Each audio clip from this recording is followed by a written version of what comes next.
Hi everybody! So I'm away this weekend, and as you're watching this, I will be in Dallas, Texas at Texas Furry Siesta. If you're in the area and want to talk, come on down and see me in the dealer den. For today, Angel tells me we have a fun and quick little topic. So who do we have this week? My name is Gerald Schroeder. I have a, thank God, a strong science background from MIT, Massachusetts Institute of Technology, bachelor's, master's, PhD, 7 years in the physics staff. Gerald Schroeder? Never heard of him. But it seems he's very educated. In fact, he has a PhD in nuclear physics. Seen a whole range of atomic bombs detonated. Wait, what? Moved to Israel, met my wife, Barbara Sofer, a great writer, and then teach Torah and science. So luckily, I'm lucky that I have the two that come together. Torah and science don't go together. And where the hell are you detonating nukes?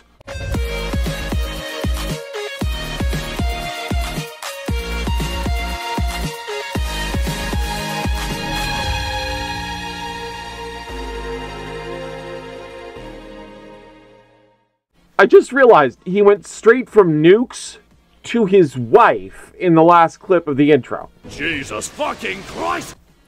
No kidding, right? So, Angel, what does he have to say anyway? Why are we here?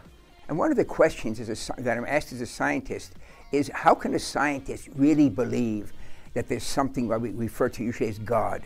Actually, a lot of scientists are theists. Some are atheists, but most are actually theists. I wouldn't ask that question. From what I understand it, scientists that are theists do science in some essence to see how God did it or the details of what is actually there. Other branches of science have nothing to do with religion. Fields like anatomy are neutral, cosmology is a neutral subject, even evolution is neutral. Abiogenesis even can be thought of as neutral to theism if their particular God made the mechanism of creation abiogenesis. It's when you think they go hand in hand like they are one and the same that there becomes an issue. And I think that's where Angel is bringing me this, right? Of course, sir. Sounds good.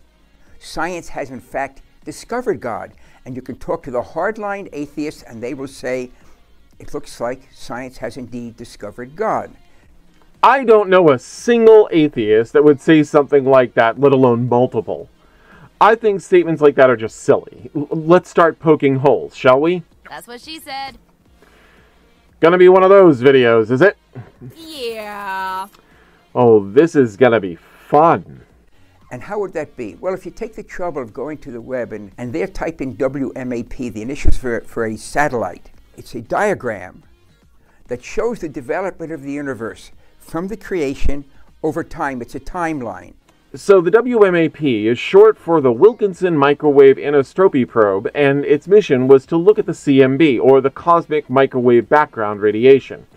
Now, of course, there's only so far back into the past that will get us, but what it did show is the predicted evidence we expected to see if the universe started with a Big Bang. That's what she said.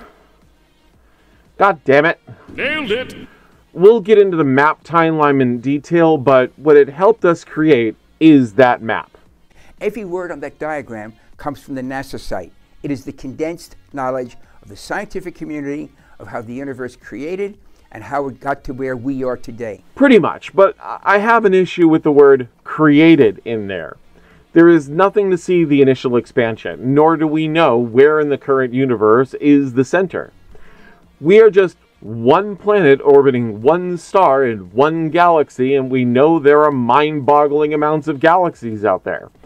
So we could be at the center where everything started, or that could be outside the entire observable universe. We don't know, and we likely never will. Each of the lines, the vertical lines, is another billion years.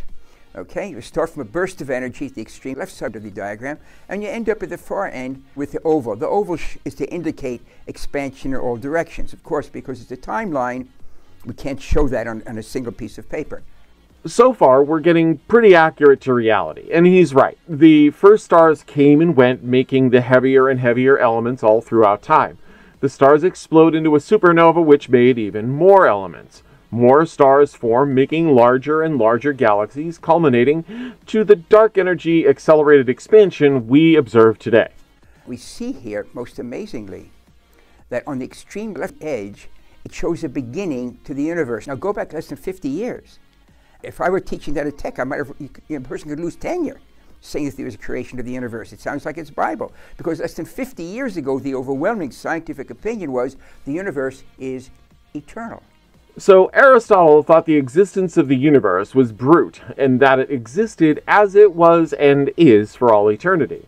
This thought stuck with people long into the centuries, with only the biblical narrative of creation saying the universe had a beginning. But even biblically, they never really thought of how the Big Bang as being that beginning. They assumed that God created the universe as it is now, and that it only appears old and ancient. However, the Big Bang means the universe as we know it had a beginning point, and does not make claims as to what came before, other than the universe started as a singularity. How long that singularity was there, or what space-time was before that point, is anyone's guess, is an entirely speculation. We do have good ideas, though. Take that, depression! What even was that? Sorry. Moving right along. Demon's acting strange today. Kinky.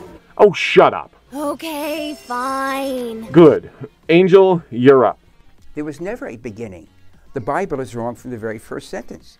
And then we discovered, suddenly, Arno Penzias and Robert Wilson, the Bell Labs in New Jersey, the northeast of the US, discovered the echo of the Big Bang, the energy left over, which George Gamow, 60 years ago, predicted that if there had been a universe created hot and small, it would have exploded, and the energy would get more and more dilute, and Penzias and Wilson, these Arno Penzias and Robert Wilson, discover this energy that had been predicted overnight. The Bible got it right. There was a beginning to the universe. No, it's not so much the Bible got it right. There are countless religious faiths that believe the universe was created by the gods. The Roman pantheon, Greek pantheon, the Egyptians, the Canaanites, and in fact, most of them all thought the universe and everything was made by their particular flavor of God, be it chocolate or vanilla. But none of them came throughout time, thought of it as the Big Bang. They all agreed that it was created as we know it today. Well, that means the biblical scholars back then were wrong. Sucks to be them. Now, the black in the diagram is nothing. It's not a vacuum. Vacuums are within that diagram, within that cone of expansion. Vacuums are empty space, and space is something. The black of the paper around the diagram is nothing. It doesn't fit in our human brain, because humans think in a box made of time, space, and matter/energy. No human, as clever as they might be, as expansive as they might be, thinks out of that box. You know, I really don't think that's the position you want to take there, my guy. Because if there is nothing outside the universe, where's your God? If God exists, then there isn't a nothing outside of space-time. But regardless, he's positing that there is something outside of the universe of stuff. Even nothingness is a something, since there has to be a somewhere for the nothing to be. That's confusing. Let's try this. If there is truly nothing outside of the universe, and I reach out and place something into the nothing, when I go to a different edge of our something and reach out into the nothing,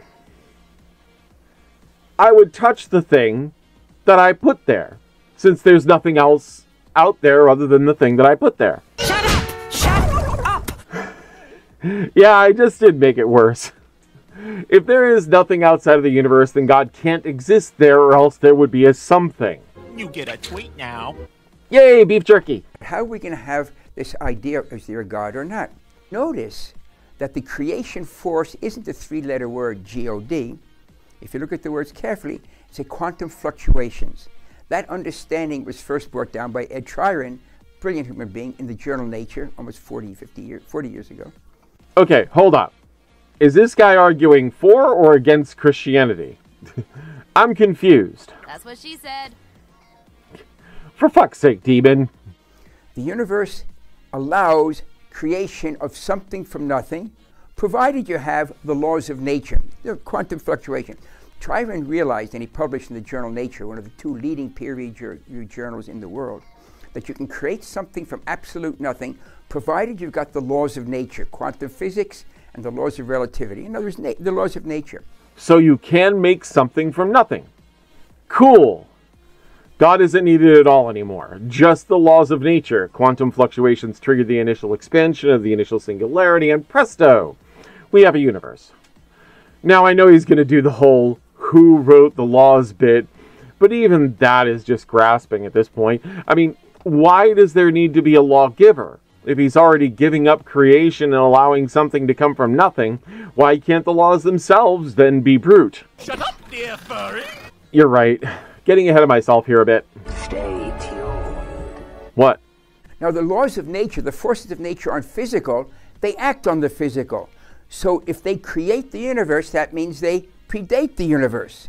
So now we have a set of forces, we call them the laws of nature, that are not physical, that are able to act on the physical. They create the physical from absolute nothing. And they predate the universe, which means they predate our understanding of time. Put that together, it sounds very familiar. If you haven't noticed it, that's the biblical definition of God. Oh. He went on a really different path than I thought he would. He just essentially said that the laws of nature are God. I mean, okay, I guess.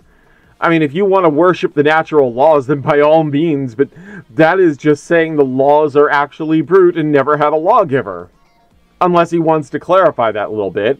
There's only one nuance that's left hanging. We can talk about it another time, perhaps. But I want to talk about it now. I don't want to wait. I want to see how this is actually tying up to God, my guy.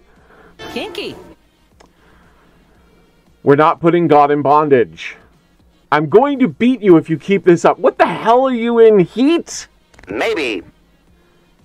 I will spank you in ways you don't like. You are correct. The definition of the biblical God is predates time, outside of time. God is not a physical being, is a force, and it creates the universe. You'll notice at the opening chapter of Genesis, the only name for God is Elohim, God as manifest in the universe. Science has indeed discovered the biblical God. Well, we just need one part left. Crucial, that which created the universe is also active in the universe itself. The very fact that you're watching this now pretty much establishes that point. An Orthodox Jew just said the laws of physics are what God is. That God is not a physical being, though he took a physical form according to the New Testament. That God exists in nothingness, which means there isn't a nothing, or there isn't an actual God, and that literally the laws of physics are what God is, so God is the laws of physics. How does it feel to have survived such a crazy bitch? Not good. I feel violated. Oh, getting cakey. I'm gonna beat you again. Oh, harder, Daddy. What the fuck is wrong with you today? That's what she said. That's it. We're done. I'm gonna tie you up and lock you in the basement until Monday. Kinky. Come on, keep talking dirty. And I won't feed you. Sorry. That's better. I am Corsi, and this is The Fluffy Atheist. If you like this, pet those like and subscribe buttons. And remember, if you faith around, I'll help you find out what your Bible really says.